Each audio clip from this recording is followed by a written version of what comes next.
Howdy folks. It's that time of the year where even if you have a boat, bank fishing can offer better returns, because you can go bank fishing for just even 1 hour, something close to the house after work. It's 3:30 p.m. now. No, wait, what time is it? Gotta be at least 4 o'clock. Oh, it's 4:10. It's 4:10, but we can fish hour and a half, still go home. Extremely windy except this corner. I calculated the angle of the wind. I thought this corner would be fine, and it is fine except for this stuff here. We might have to put these rods down or just wait until the wind knocks them. You know why I don't like to put them down even when it's clean? I don't think dirt will get inside the reel here. But what happens is I step on top of them. And if they're up, I don't step on top of them. So I will keep it like this until it falls down at least once, and then we'll think about other solutions. I got me one little fly box with a few spare jigs, no spare float. If we lose the float, we'll just twitch. Got me a little Chinese net, and I'll share a secret with you folks. I'll share something personal. Let's keep it between us. I may or may not have a hole at the bottom of my pants. When I was, sitting on the seat of my Subaru, I did hear a noise that sounded like "krrrt." I don't like that noise, folks. I'm afraid to look. I'm afraid to inspect my pants when I get home. These are very old pants, but man, oh man. These are very old pants, but I love the way they fit my fat ass. Man, oh man, oh man, oh man, oh man, oh folks, oh man. First cast, first fish. That's a 9-incher. Trout magnet bison color. That's a freaking 9-incher. That is a 9, that's not 8.5. Don't tell me that's 8.5. Let me measure somewhere here. That's a freaking 9-incher, folks, if not 10. That's a freaking 9-incher. That is amazing. I was fishing here with the boat last week. That's why I came.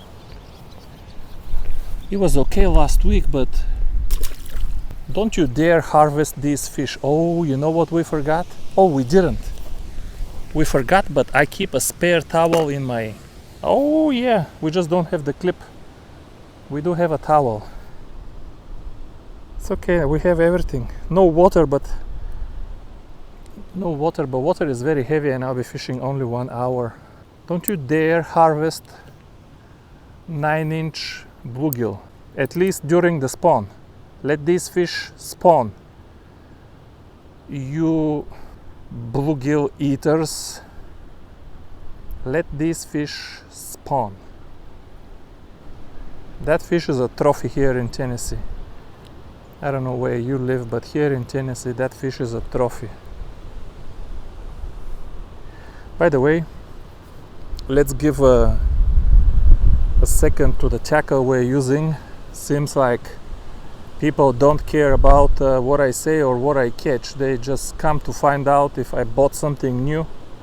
Nothing new here. This is a very old Daiwa Presso. I don't know how many years. At least 8, maybe 9 years. Now look at the guides. If you see black frames, black guides with black inserts, that's the old model. That's very old Presso. Still looks like new because I sealed it. This is the new Legalis. You're not gonna hear very much drag in this wind. And this is the best float, bluegill at least, float fishing rig Definitely in United States, but I'm 90% certain that in the world too. This is a 1 gram float called F100. F stands for fixed, 100 designates the capacity. This is a 1 gram number 12 jig, BG1, with a bison color trout magnet. There is no olives, there is nothing here, look. Just a 1 gram jig and a 1 gram float. A 1 gram jig and a 1 gram float. It takes literally 1 minute to tie. You don't even need a leader. If you use this line, you don't need a leader. Just slide the float on the line and tie the jig. That I just described the entire process.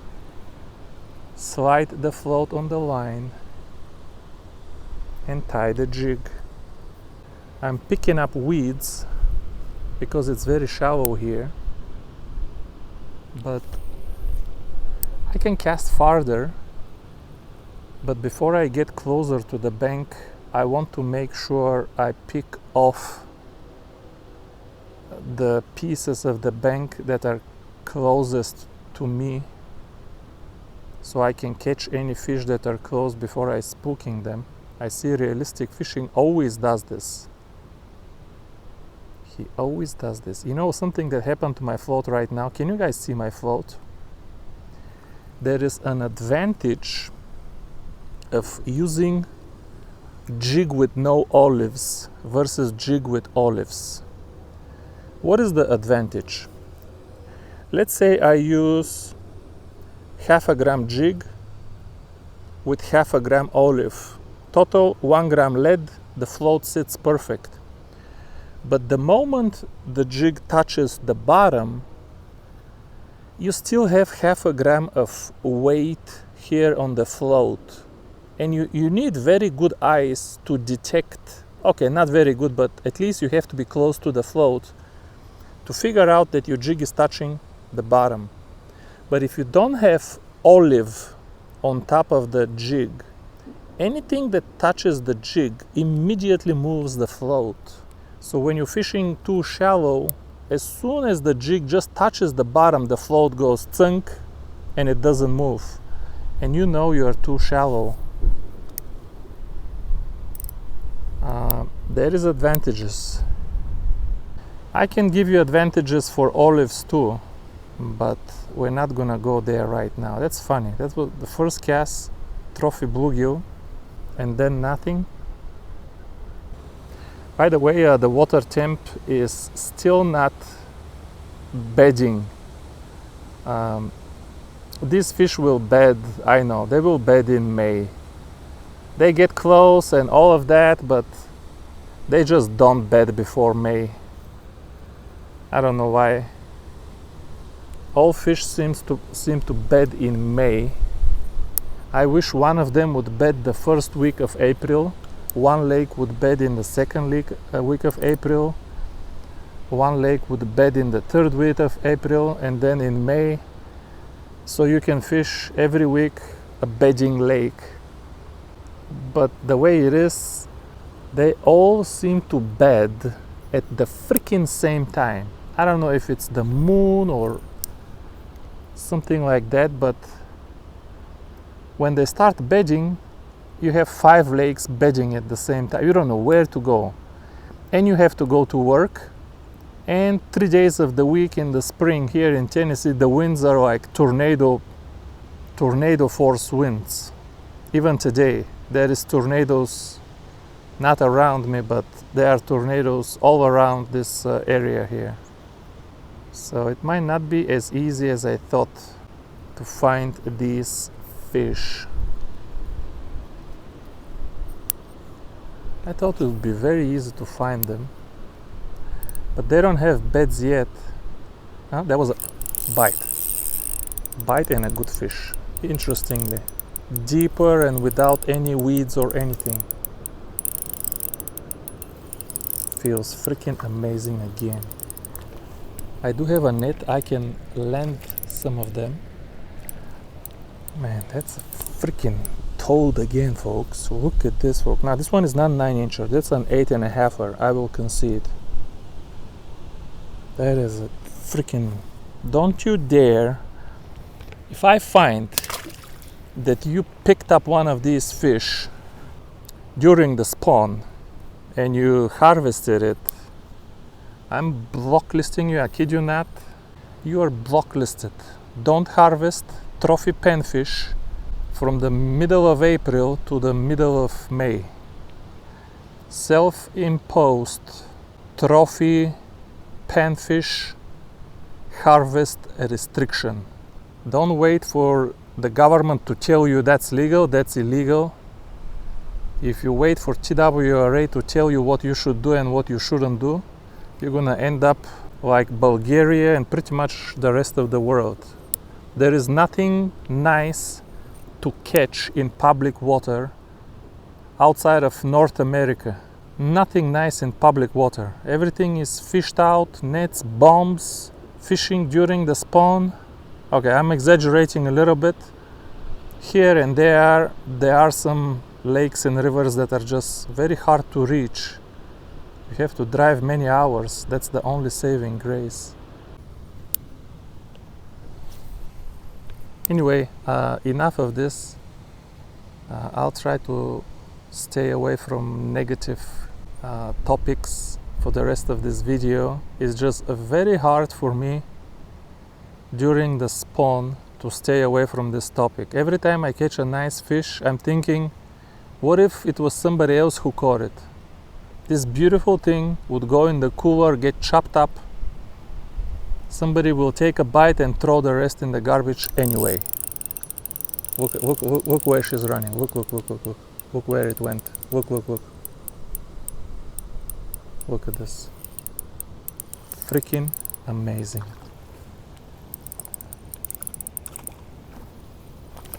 Freaking amazing, folks. Come here, mama. That's a mama. That's another freaking 8.5er. That's a mama. The beds are not done yet. This mama is full of eggs.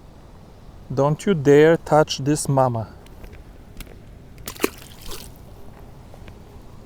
Don't you dare. We are lucky enough to be able to fish when they spawn, because in my own backward country named Bulgaria, fishing in public water is so bad that the government finally decided to do something.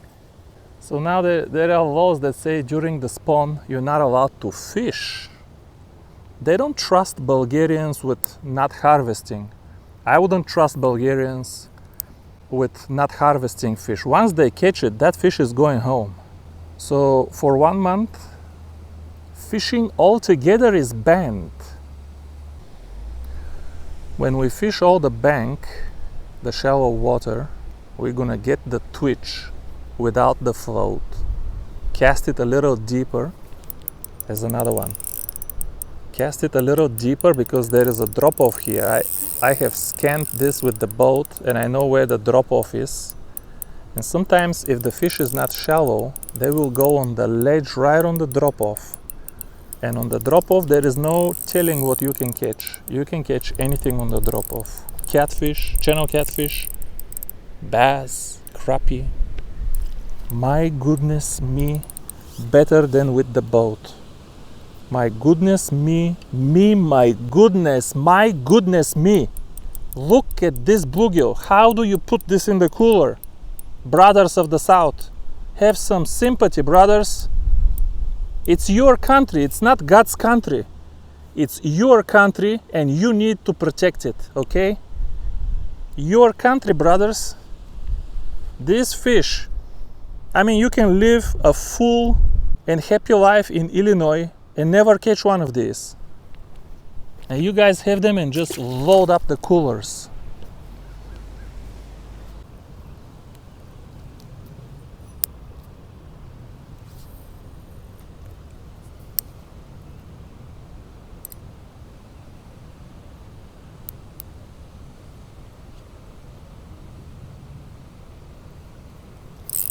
There's one. It took a while, folks, and feels the same. Feels very, very, very nice.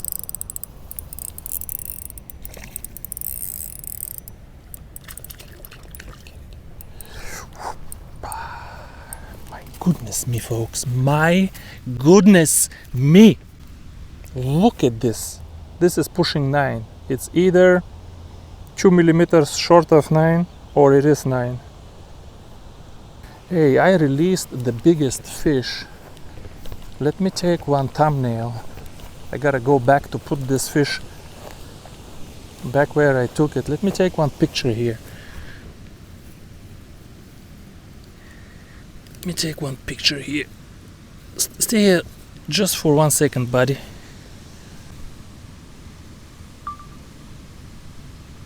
My goodness me. The colors on my phone don't seem to be true. It looks better than what I see on the phone. But what a gorgeous fish.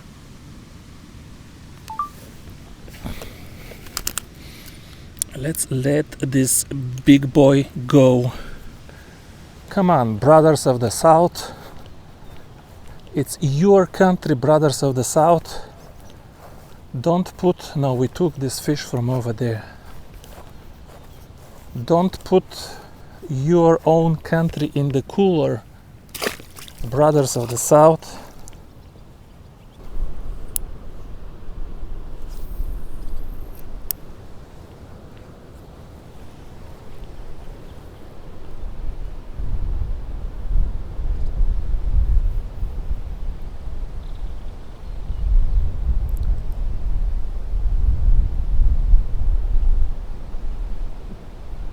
The wind is a little bit too much.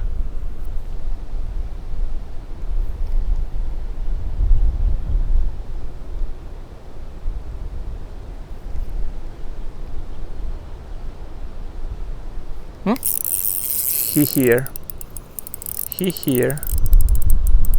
Okay, I remember where he hit. Cast there again. Yep, I don't use no braid. That's what the shirt is gonna say. I don't use no braid. Double rejection. I don't use no braid. This is the smallest fish, and it's closer to 8 than it is to 7. I say 7.5 or 7 3/4. Man, how do I even cast now? Interestingly, this rod holder is still holding the rod up. I have never stepped on a rod, but I have stepped on landing nets before.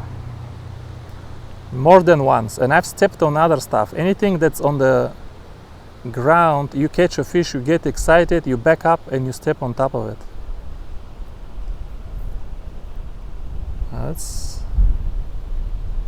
I like these rod holders because I don't walk a lot anyway. I don't hike, man,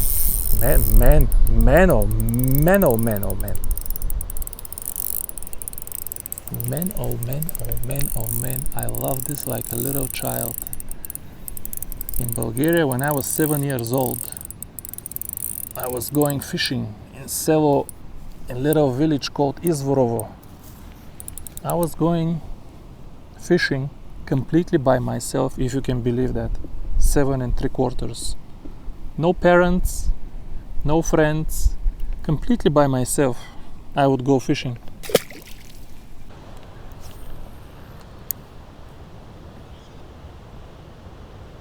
Bite. Keep moving.